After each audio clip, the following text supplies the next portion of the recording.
Varicose veins కి సరైన చికిత్స కోసం సంప్రదించండి ఎవిస్ హాస్పిటల్. నమస్తే రమగారు. నమస్తే జయ. రమగారు, మనకి మార్గశిర మాసంలో గురువారాలకు కూడా ప్రత్యేకమైన విశిష్టత ఉంది. లక్ష్మీదేవికి పూజ చేస్తాం కదండి, ఒకసారి ఆ విశిష్టత మాట్లాడుకుందామండి. ఏటా చెప్తున్నాము, మళ్ళీ ఇప్పుడు కూడా కొత్తగా ఇంకొకసారి చెప్పుకుంటాం. మార్గశిరము పురుషోత్తమ మాసం అని చెప్పుకున్నాం ముందే. మనం విష్ణు సంబంధమైన మాసం. ఇప్పుడు మనం విష్ణు సంబంధమైన మాసాలని ముందు మాసాల్లో కూడా చెప్పాం. అవును. శ్రవణ నక్షత్ర సంబంధమైనది శ్రావణ మాసం. అప్పుడు లక్ష్మీదేవి పూజ విశేషంగా అయ్యవారిని కూడా చదువుకోండి. అక్కడి నుంచి శ్రావణం తర్వాత భాద్రపదం లేదు, ఆశ్వీజం తర్వాత కార్తీకం. ఆశ్వీజ మాసం అంతా దుర్గా పూజ చేసాం. అవును. తర్వాత కార్తీకమేమో దామోదర ప్రీత్యర్థం చేసాం. ఈ మార్గశిరము సాక్షాత్తు విష్ణు స్వరూపం. అక్కడ కార్తీక దామోదర ప్రీత్యర్థం, శివాభిషేకం, దుర్గాభిషేకం చెప్పుకున్నాం. శివాభిషేకం చెప్పాం, కార్తీక దామోదర ప్రీత్యర్థమే సాలగ్రామ దానం అన్ని కూడా అలా చెప్పాం. ఇక్కడ పూర్తిగా ఇది విష్ణు మాసమే. అయితే ఈ విష్ణు మాసంలో ఉన్న గురువారాలు చాలా ప్రత్యేకమైనవి. మామూలుగా మనం శుక్రవారం లక్ష్మీ పూజ చేయటం మన ఆనవాయితీగా ఉంటుంది. భారతదేశం అంతా శుక్రవారాలు పాటిస్తున్నప్పటికీ కొన్ని ప్రాంతాల్లో ఈ గురువారాన్ని లక్ష్మీవారం అంటాం మనకు కనిపిస్తుంది. పల్లెటూళ్ళల్లో కనపడుతుంది. అది కాక పల్లెటూళ్ళల్లో మనవాళ్ళు కాదు, తుని ఆ ప్రాంతాలు, విశాఖపట్నము, శ్రీకాకుళం ఆ వైపు, కొంచెం ఒరిస్సా వైపుకి వెళ్లే కొందికి దాన్ని లక్ష్మీవారంగానే చెప్తారు. లక్ష్మీవారం అంటారు. ఆ రోజున మనం ఇళ్ళు బూజులు దులపటం కానీ, తర్వాత ఏమో చెత్త బయట పడేయటము, పాత సామాన్లు తీసి బయట పారేయటము అలాంటివి కూడా చెయ్యరు. గురు శుక్ర 2 రోజులు పట్టింపే వాళ్ళకి. ఓకే. మనం మిగిలిన రోజులంతా శుక్రవారమే పాటించిన మార్గశిరంలో మాత్రం ప్రత్యేకంగా లక్ష్మీ పూజ చేసుకోవటం ఒక విధానంగా కనపడుతుంది. ఇప్పుడు మనం మామూలుగా అసలు రోజువారీ లక్ష్మీ పూజ కాకుండా మార్గశిర గురువార వ్రతం అని ఒక నోము కూడా ఉంది. నోముకు ఒక నియమం, పూజ అయ్యేదాకా ఏమీ తినకూడదు.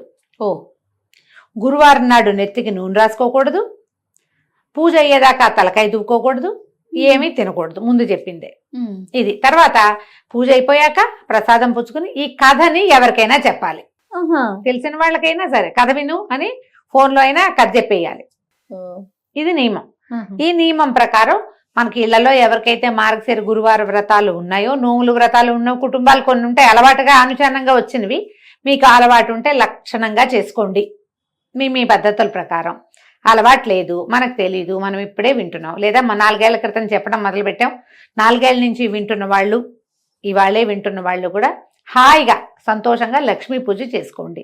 మార్గశిర మాసం పురుషోత్తమ మాసం కాబట్టి అమ్మవారి లక్ష్మీదేవి నిత్యానపాయిని, ఆయన్ని అనుసరించి ఉంటుంది. స్వామివారే సాక్షాత్తు స్వరూపంగా భావించేటువంటి మార్గశిరంలో ఆమెని గురు శుక్ర 2 రోజులు పూజించండి. గురువారం నాడు మనం ఎలాగో కథ చెప్తాం కదా, హాయిగా ఈ కథ వినేయండి. ఆ కథ అందేసుకుని అక్షంతలు చేత పుచ్చుకోండి. లక్ష్మీ పూజ అయిపోయాక చివర ఆ కథ విన్నాక అక్షంతలు కొన్ని అమ్మవారి మీద వేసి కొన్ని మన మీద వేసుకోండి. ప్రత్యేకంగా స్వరూపము ఏమీ పెట్టుకోక్కర్లేదు. మీ ఇంట్లో ఏ లక్ష్మీదేవి పటం ఉందో, ఏ లక్ష్మీదేవి విగ్రహమో ప్రతిమా విశేషమో ఉంటుంది. కొంతమంది దగ్గర కాయిన్స్ ఉంటాయి, బంగారు రూపులు ఉంటాయి, వాటికి పూజ చేసుకునే అలవాటు ఉంటే చక్కగా ఆ రూపుకే, ఆ ప్రతిభకే, ఆ ఫోటోకే పూజ చేసుకోండి. లక్ష్మీ పూజ సులువుగా చేసుకునే విధానం చిన్న చిన్న పుస్తకాలు దొరుకుతాయి. లక్ష్మీ పూజ విధానం కొనుక్కోండి, 5-10 రూపాయల్లో దొరుకుతుంది. ఓకే. ఆన్లైన్ కూడా లక్ష్మీ పూజ విధానం దొరికేస్తుంది. మీరు శ్రీ సూక్తంతో చేసుకోవచ్చు. మామూలుగా షోడశోపచారాల పూజకి కూడా చిన్న చిన్న పుస్తకాలు అవైలబుల్గా ఉంటాయి. అవి చూసుకుని చక్కగా చేసేసుకోండి. పూజ చేసుకోవటం 5 వారాలు 4 వారాలు వస్తాయి. ఈ సంవత్సరం 4 గురువారాలు ఉన్నాయి. ఎందుకంటే మన ఫస్ట్ 2వ తారీఖు నుంచి మొదలు కదా పాడ్యం. ఎప్పుడు మాఘ కాదు, మార్గశిర మాసం 1వ తారీఖు నుంచి మొదలు పెట్టింది. డిసెంబర్ 2 నుంచి మనకి మార్గశిర మాసం మొదలైంది. పోలిపాడ్యం చేసుకున్నాం కదా. అంటే ఈ నెల 4 గురువారాలు ఉన్నాయి. 4 గురువారాలు వచ్చినాయి. మార్గశిర గురువారాలు 4. ఒక సంవత్సరం 5 వస్తాయి. అవును, 5 వచ్చినప్పుడు 5 రకంగా చేసుకుంటాం. 4 వస్తే ఇక 4 రకంగా. ప్రతి వారము ఒక్కొక్క నివేదన చేసే విధానం వ్రతస్థులకి, ఎవరైతే మార్గశిర గురువార వ్రతం ఉందో వాళ్ళకి, మనలాంటి వాళ్ళకి ఆ హడావిడి ఏం లేదు. మామూలుగా చక్కగా పరమాన్నం వండటం, కొంచెం శనగపప్పు వేసి వండుకోండి.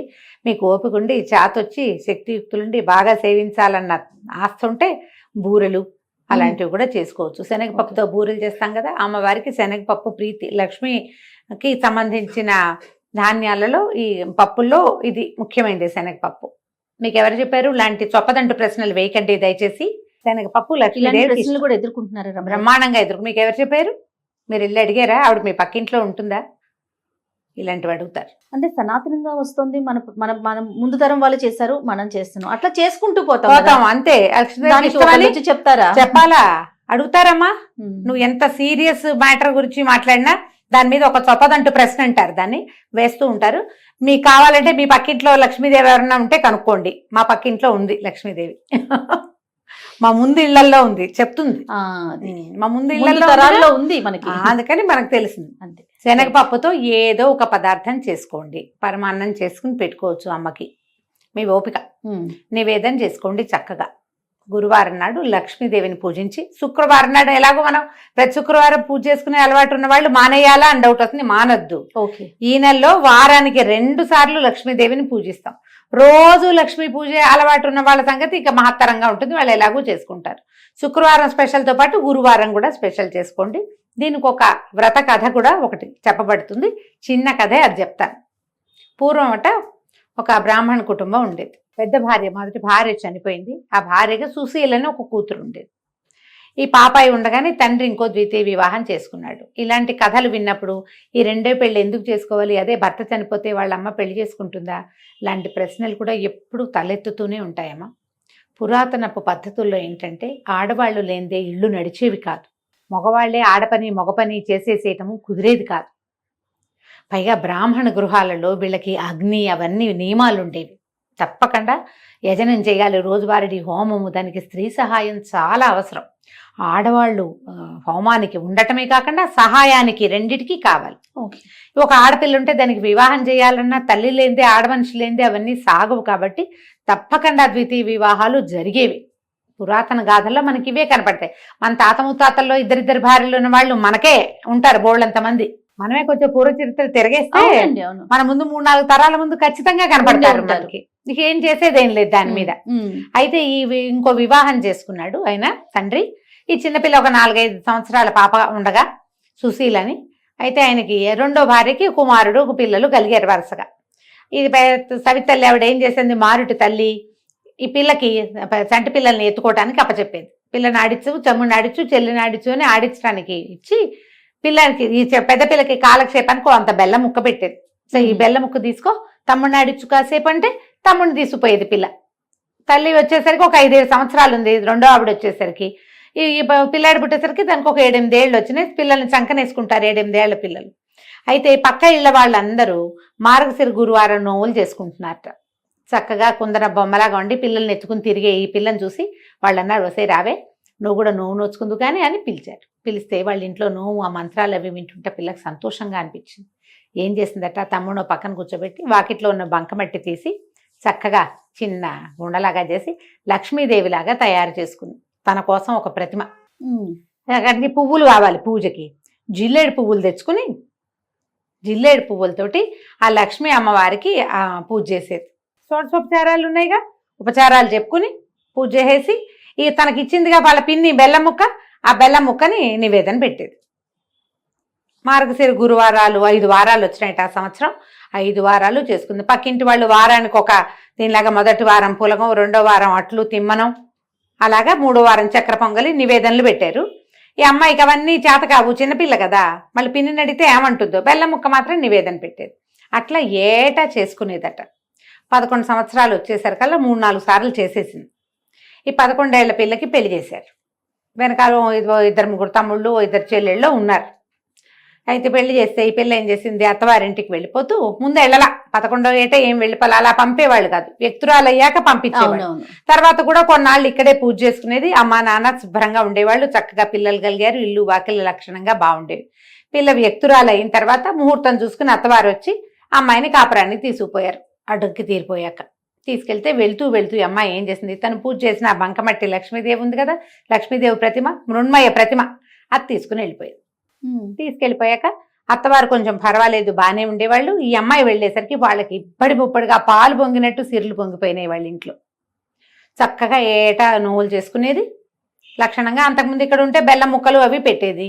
అక్కడ అత్తవారింటికి వెళ్ళాక దాని సొంత ఇల్లు, సొంత ప్రపంచంగా చక్కగా వారానికి ఒక నివేదన చొప్పున చేసుకుని లక్షణంగా వ్రతం చేసుకుని అందరినీ పిలిచి తాంబూలాలు వాయినాలు ఇచ్చి లక్ష్మీదేవికి సంతోషం ప్రీతికరంగా ఉండే పనులన్నీ చేసేది.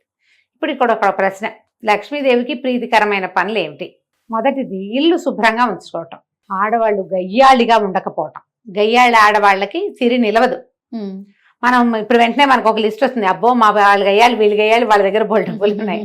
సిరి అంటే డబ్బు ఒకటే కాదమ్మా, అన్ని చాలా ఉన్నాయి. సౌభాగ్యం, భర్తలతోటి ఆనురూప్యం, వాళ్ళతోటి ఒక కలిసి ఉండటం, సంతానము, ఆరోగ్యం, నలుగురిలోనూ పెంపు, ఘనత, ఇవన్నీ కదా ఐశ్వర్యం అంటే. చక్కగా ఉండేది. ఈ ఇష్టం వీటితో పాటుగా ఇల్లు శుభ్రంగా ఉంచుకోవటం, ఇవన్నీ కూడా వచ్చిన వాళ్ళని అతిథి అభ్యాగతులను సేవించడం లక్ష్మీదేవికి ఇష్టం. ఇల్లు వాకిళ్ళు శుభ్రం, మనుషులు శుభ్రంగా ఉండటం, పూజ గది ఎప్పుడు కళకళలాడుతూ ఉండటం, వచ్చిన వాళ్ళని కనుక్కోవటం, మంచి ప్రవర్తన, పోట్లాటలు కలహ కారణాలు ఉండకపోవటం, అవి లేని చోట లక్ష్మి ఎప్పుడు స్థిరంగా ఉంటుంది. అన్ని రకాల లక్ష్ములు బాగుంటాయి. అయితే ఏమైంది, ఎప్పుడైతే ఈ పిల్ల వివాహం అయ్యి అవి అటు తీరి వెళ్ళిపోయిన తర్వాత మెల్లిగా తండ్రి పరిస్థితి దిగనాసిల్లిపోయింది. నానాటికి తీసుకట్టు నాగం భట్టు అయింది. చివరికి కూతురు బాగా సంపన్నురాలు అయ్యేసరికి వీళ్ళు దిగనాసిల్లిపోయారు. ఏమిటో ఎప్పటికప్పుడు పోవటమే వాళ్ళ ఇంట్లో, ఏది నిలిచేది కాదు. ఎంతో బాధగా ఉండేది తల్లికి తండ్రికి. అయితే ఏం చేశారట వాళ్ళు, తమ్ముడిని పంపించిందట పింతల్లి. కొంచెం పర్వాలే బాగానే చూసింది, అంత పెద్దగా అయ్యాళ్ళేం కాదు ఆవిడ. అక్కయ్య దగ్గరికి వెళ్ళరా, మన పరిస్థితి బాగుండలేదని చెప్పు, ఏదైనా ఇస్తే పట్టుకురమ్మని పిల్లవాడిని పంపించింది. కొడుకేమో వెళ్ళాడు వాళ్ళ ఇంటికి. వెళ్తే అదే అక్కయ్య వాడికి అన్నం పెట్టి అన్ని 4 కనుక్కుని, అయ్యో వీళ్ళ పరిస్థితి బాగుండలేదు, డబ్బుగా ఇచ్చి పంపిస్తే చుట్టుపక్కల వాళ్ళు చూస్తారు, భర్త వాళ్ళు ఏమనుకుంటారోనని ఏం చేసింది, ఒక వెదురుగాడని ఇంత పొడుగాటి కర్రని జాగ్రత్తగా తొలిపించి దాని నిండా బంగారు నాణేలు పోసి దాన్ని కవర్ చేయించేసి, ఒరే ఇంటికి పట్టుకెళ్ళరా తమ్ముడు అని కర్ర చేతులు పెట్టింది. ఈ పిల్లాడు అది అక్క కర్రే ఇచ్చింది అనుకున్నాడు, అందులో డబ్బులు ఉన్నాయన్న సంగతి తమ్ముడికి అమ్మాయి చెప్పల. కర్ర పుచ్చుకుని వెళ్ళాడు. వెళ్ళేసరికి అలా మధ్యదారిలో ఎక్కడో కర్ర దేనికో ఆనించి ఎక్కడో కూర్చుని పడుకుని నిద్రపోయాడు. వాడి సొంత కర్ర కాదు కదా, అలవాటు కూడా లేదు, మర్చిపోయి వెళ్ళిపోయాడు. ఎవరో చేపాటి కర్ర బాగుందని తీసుకుపోయారు. వాళ్ళు అదృష్టవంతులైతే వాళ్ళకి దొరుకుంటుందా లక్ష్మీదేవి. తల్లి అడిగింది, ఏమిచ్చిందిరా అక్క అంటే, ఏమో మా కర్ర ఇచ్చింది, అది నేను ఎక్కడో వదిలేశాను అన్నాడు. ఆవిడకి అర్థం కాల, కూతురు ఏం పంపింది ఏమిటి సంగతి. మళ్ళీ కొన్నాళ్ళు పోయాక మళ్ళా కొడుకుని పంపించింది. కొడుకుని పంపిస్తే అమ్మాయి ఏం చేసింది, ఈసారి నాన్న కోసం ఒక జత చెప్పులు కుట్టించాను, చెప్పులు పట్టుకెళ్ళమని ఆ చెప్పులు జాగ్రత్తగా పక్క కుట్లు ఊడదీసి చెప్పుల నిండా బంగారం కాసులు పెట్టి కుట్టించేసి చేతిలో పెట్టింది. ఇప్పుడు చెప్పలేదు. పిల్లాడు చెప్పకూడదు, ఊరికే చెప్పులు నాన్నకి అంటే పట్టుకుపోతాడు అనుకుంది. ఒక గుడ్డలో చుట్టిచ్చింది. వాడు ఆ చెప్పుల మూట దీని మీద పెట్టి ఒక గట్టు మీద పెట్టి చెరువు గట్టును పడుకున్నాడు చల్లగాలికి. ఎవరో చెప్పులు పెట్టిపోయారు. 3వసారి మళ్ళీ పంపించింది తల్లి 2 నెలల తర్వాత. ఈ అమ్మాయి ఒక గుమ్మడికాయ పై డిప్ప తీసి లోపల గింజలన్నీ తీసేసి దాని నిండా బంగారు కాసులు పోసి పంపించింది. ఆ బంగారు కాసులు గుమ్మడికాయ కూడా వాడు వదిలేశాడు. అంటే సంధ్యావందనాన్ని దిగాడు, ఎవరో గుమ్మడి పండు బాగుందని బ్రాహ్మలు ఎవరో వెళ్తున్న వాళ్ళు ఎవరో వదిలిపెట్టి పోయారనుకుని తీసుకుపోయారు.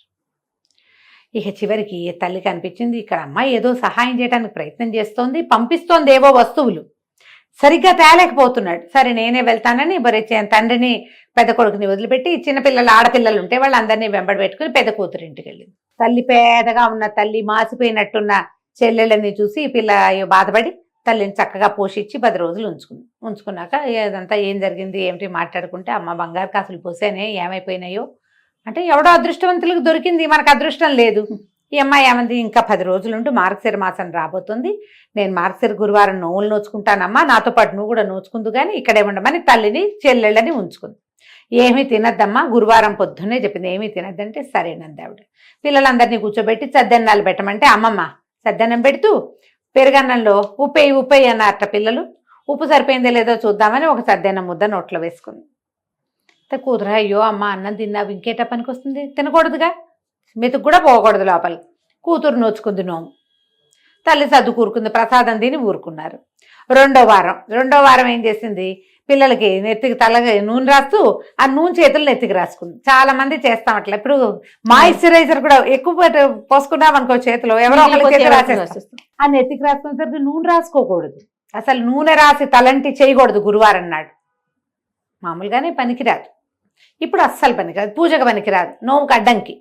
2వ వారము పోయింది. 3వ వారం కూతురు ఏం చేసింది, అమ్మ ఇట కాదు, నువ్వు ఓ పని చెయ్యి, నేను గొయ్యి తీసి గోతులో కప్పెడతాను, నిన్ను గోతులోనే కూర్చో, బయటికి రావద్దు. తర్వాత పూజ పనంతా తెముల్చుకుని పూజకు ఏర్పాట్లు అయ్యాక నేను లేవదీస్తాను. అప్పుడు నీళ్లు పోసుకుని పూజలో కూర్చుందు కానీ నీ తల్లిని ఒక దేనికోసమో తీసిన గోతిలో కూర్చోబెట్టి పైన ఒక చిన్న పల్చటి చెక్క ఒకటి అడ్డం పెట్టి అమ్మాయి పని చేసుకుంటుంది. ఈ పిల్లలు ఏం చేశారు, 5-6 ఆడపిల్లలు, అమ్మాయికి పిల్లలు ఉన్నారు, పిల్లల్ని తెచ్చింది కదా ఈవిడ కూడా. పిల్లలు ఆడుకుంటూ అరటిపళ్ళు తిని తొక్కలు పడేశారట. ఈ పల్చటి చెక్క వీళ్ళు ఇడిదిరిగి ఆ చెక్క తొలగిపోయి అరటిపండు తొక్కు ఈవిడ దగ్గర పడింది. ఈవిడ అప్పటికి 2-3 గంటల నుంచి ఆ గోతలో కూర్చుని ఉంది. అరటిపండు చేత్తో పుచ్చుకుంటే దాని లోపల అడుగుని ఇట్లా గుజ్జల్నే ఉంటుంది కదా, ఊరికే ఇట్లా గోరుతోటని ఇలా నాలుగుకి రాసుకుంది. 3వ వారం కూడా పోయింది. అమ్మ ఏమి తినలేదు కదే అని అడిగితే, కాదే అరటిపండు తొక్కలో లోపల గుజ్జు నోట్లో వేసుకున్నానమ్మా అనేసరికి పనికిరాలి. ఇక 4వ వారం అమ్మ ఏం చేసినట్ట కాదని తల్లిని పొద్దున్న లేవగానే ఆవిడ తన చెంగుగా ఆవిడ చేయి కట్టేసుకుని, నువ్వు నాతోటే ఉండు, నువ్వు ఇంకేం పని చేయదు, నా వెనకాలే ఉండని తల్లితోటే అటు ఇటు తిరిగి మొత్తానికి సరిగ్గా పూజ జరిగే వేళకి స్నానం చేయించి కూర్చోబెట్టింది. తల్లి పిల్ల ఇద్దరు నువ్వు నోచుకున్నారు. తాంబూలాలు వాయనం పెట్టారు లక్ష్మీదేవికి. పెట్టి లక్ష్మీదేవిని ప్రార్థించింది. ఈ ప్రతిమ ఉంది కదా, ఆ ప్రతిమలోంచి లక్ష్మీదేవి లేచి వచ్చేదట అమ్మాయి దగ్గరికి. లేచి వచ్చి కూతురు వాయనం తీసుకుని తల్లి వాయనాన్ని వదిలిపెట్టేసింది. లక్ష్మీదేవిని అడిగింది ఈ అమ్మాయి సుశీల, అమ్మ ఎందుకు మా అమ్మ వాయనం తీసుకోలేదు, మా అమ్మ వాయనం కూడా తీసుకో అని అడిగేసరికి, నేను తీసుకోను, నేను చిన్నప్పుడు నువ్వు చిన్నపిల్లగా ఉన్నప్పుడు మీ అమ్మ నిన్ను చీపురు పెట్టి కొట్టింది, నాకు గుర్తులేదమ్మా, నీ గుర్తులేకపోయినా నాకు గుర్తుంది, నువ్వు నోవు నోచుకుంటున్న రోజున చీపురు పెట్టి కొట్టింది, అందుకని మీ అమ్మ వాయనం నేను వల్లను, నేను వెళ్ళిపోతున్నాను అనేసరికి ఇలా సుశీల లబలబలాడి బతిమలాడుకుని, పుట్టింట్లో ఉండగానే కదా నేను నేర్చుకున్నాను, నేను ప్రార్థించడం నేర్చుకున్నాను, మా అమ్మ మా పుట్టిల్లు ఇట్లా గది కడుక్కుపోతే ఎట్లా నాకు సాగుతుంది, నా తమ్ముళ్ళు అందరూ బాగుండాలి కదా అని బతిమలాడి అమ్మతో క్షమాపణలు చెప్పించి ఇంకెప్పుడు చేయదు, ఎప్పుడూ చేయలేదు. ఆ రోజు ఏదో చంటి పిల్లలతోటి బాధపడుతూ మా అమ్మ అట్లా ఉద్రేకంలో చేసింది, తర్వాత నన్ను బాగా చూసుకుంది, నాకు పెళ్లి చేసింది, పురుళ్ళు పోసింది అని బతిమలాడి లక్ష్మీదేవిని ఒప్పించింది. అప్పుడు ఆవిడ ఆ వాయనం తీసుకుందట. ఆ తర్వాత తండ్రికి అన్ని రకాలుగాను కలిసి వచ్చింది. తండ్రి పిల్ల తర్వాత చెల్లెళ్ళు పెళ్ళిళ్ళు అయినాయి, తమ్ముడికి పెళ్ళి సంతానం కలిగింది, పుట్టిల్లు కూడా చక్కగా ఉంది. దీంట్లో ఈ కథలో నీతి ఏమిటి, మనతో పాటు మన పుట్టిల్లు కూడా బాగుండాలని కోరుకోవాలి. లక్ష్మీదేవికి అత్యంత ఇష్టమైన విషయాలలో తను ఎక్కడి నుంచి బయటకు వచ్చానో అది కూడా బాగుండాలన్న కోరిక ఉండటం ఆమెకి ఇష్టం. పుట్టింట్లో దంతా లాగేసుకుని అత్తారింట్లో దాచిపెట్టుకునే రకాలు ఎన్నున్నాయి, ఇప్పుడు చాలా ఉంటాయి. ఈ రకాలు మార్చుకోండి. పుట్టిల్లు వృద్ధి కావాలని కోరిక ప్రార్థించేటప్పుడు దేవుడికి దండ పెడతాం, మా ఆయన, నా పిల్లలు, మా అత్తగారు, మా ఇల్లు, మా ఇంటి పేరు, అదొకటే కాకుండా పుట్టింటిని కూడా ఆడవాళ్ళు కోరుకోవాలని ఈ కథ చెప్తుంది. ఈ కథ విని అక్షంతలు వేసుకోవటం, అమ్మవారి మీద అక్షంతలు వేసి మన మీద కూడా అక్షంతలు వేసుకోండి. పూజ అయిపోయినట్టే. మీరు నివేదన చేసిన పదార్థాన్ని చక్కగా ప్రసాదంగా స్వీకరించండి, చుట్టుపక్కల వాళ్ళకి పెట్టండి. లక్ష్మీకరము అని అనుకునేటువంటి పసుపు కుంకుమ, తర్వాత ఏమో మనము పళ్ళు పువ్వులు అలాంటివి వాయనం ఇవ్వండి. ఓకే. ఒకవేళ మీరు నోముగా చేసుకుంటే మీ ఇంట్లో ఏ రకమైన విధానం ఉందో ఆ విధానాన్ని చక్కగా పాటించుకోవచ్చు. కొత్తవి మొదలు పెట్టుకోవద్దు, నోముగా చేసుకోకండి, పూజగా చేసుకోండి. ఓకే. ఈ నోములు ఏంటంటే అత్తవారిళ్లలో ఉంటే చేసుకోవాలమ్మా, అత్తారింట్లో లేనివి కొత్త మొదలు పెడితే మీకు భయం వేస్తుంది. లేదా మీరు ఇంకొకటి చెప్తా, ఇందులో మీకు చాలా ఉంది మనసు, ఇలా నన్ను యూట్యూబ్ అక్కయ్యల్ని ఫాలో అవ్వకుండా ఎవరైనా మీ కజిన్స్ బాగా క్లోజ్ ఫ్రెండ్స్ ఇది చేసుకుంటారనుకోండి, వారితోటి ఒకసారి వారితో దగ్గరుండి చేయించుకుని వారిని ఫాలో అవుతూ చేసుకోండి. ఒకవేళ మీకు ఆస్తుండి మనసు ఉంటే గనక కావాలంటే ఇలా చేసుకోవచ్చు. కానీ ఇలా పై వాళ్ళు ఎవరో చెప్తే కాదు, కంటితో చూసి నేర్చుకుని చేసుకోండి. నమస్తే. నమస్తే.